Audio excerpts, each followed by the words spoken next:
So many people identify as empaths these days, and whilst it's a valid experience, sometimes what we perceive as empathy might actually be codependency.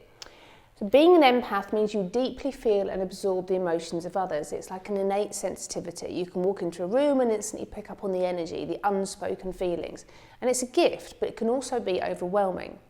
Codependency, on the other hand, is a learned behaviour pattern, and it's about defining your worth by how much you're needed by others. It's about taking on other people's problems and emotions as your own, often to the detriment of your own well-being.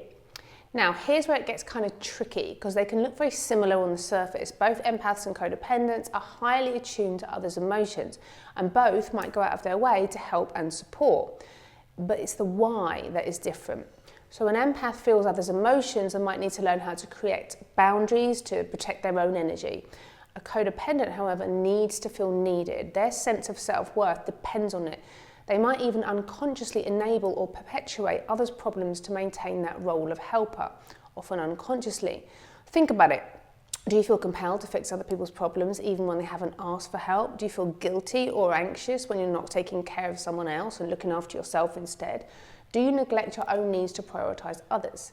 If so, that might be more codependency than empathy. So it's not really about labelling yourself as one or the other, it's about self-awareness. It's about understanding your motivations. Motivations are really important. If you find yourself constantly drained and resentful despite your efforts to help, it's time to examine whether you're operating from a place of genuine empathy or codependent patterns. And true empathy is about feeling with others, not for them. It's about offering support without losing yourself in the process. It's about setting healthy boundaries and recognising that other people are responsible for their own emotions and their own lives. Understanding this difference can be a game changer for your own well-being.